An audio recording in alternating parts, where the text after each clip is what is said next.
yourself a patient person? How do you feel when you have to wait for something? What if it was something you couldn't live without? A 10-month-old baby girl is diagnosed with cancer and placed on the transplant list. The family is waiting, hoping, wondering if their child will live. The things they had to do to keep her alive, the 9 rounds of chemo, the hospital stays, the allergic reactions, the not knowing. She waited 210 days for her new liver. Sadly, a lot of people aren't that lucky.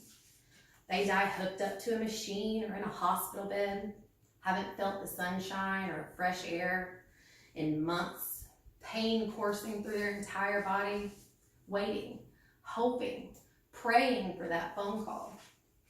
20 people die every day waiting on a transplant. According to organdonor.gov, only 54% of Americans are registered as organ donors. And currently there are 115,000 people on the transplant waiting list.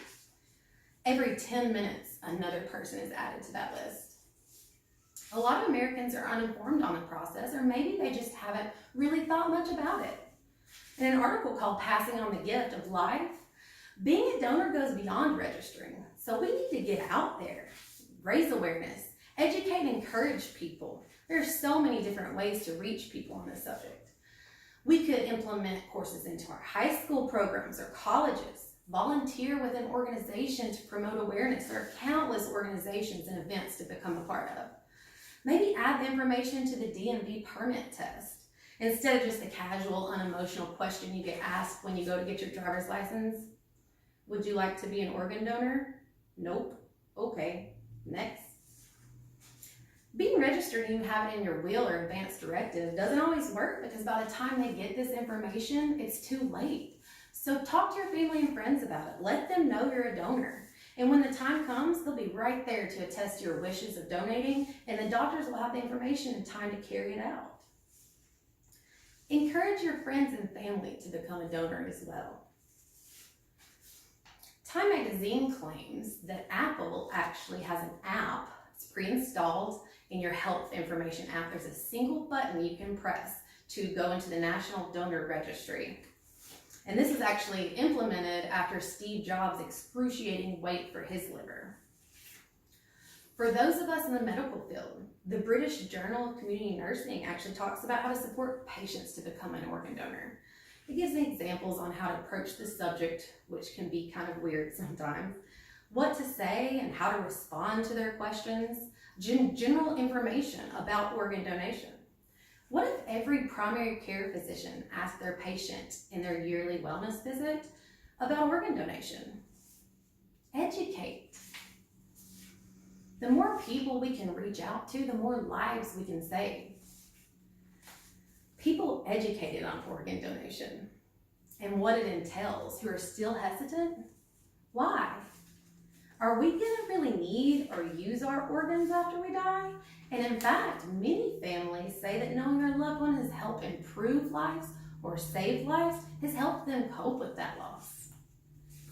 Did you know that one donor can save 8 lives? 8 lives. Everyone strives to make their life mean something, right? And I know this is probably a morbid subject for a lot of people, but what about making your death mean something? Robert Test wrote, "Give my sight to a man who has never seen a sunrise, a baby's face, or the love in the eyes of a woman. Give my heart to a person whose own heart has caused nothing but endless days of pain. Give my blood to the teenager who was pulled out of the wreckage of his car so that he might live to see his grandchildren play. Give my kidneys to the one who depends on a machine to exist from week to week. Take my bones, every muscle, every fiber and nerve in my body, and find a way to make a crippled child walk. If you must bury something, let it be my faults, my weaknesses, and all prejudice against my fellow man. Give my sins to the devil.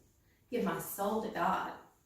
And if by chance you wish to remember me, do it with a kind deed or a word to someone who needs you.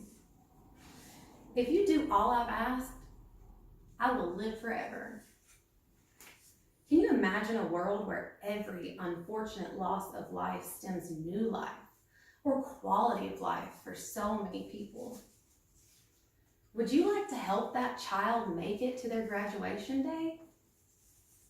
Would you like to help the mother that so desperately wants to be there?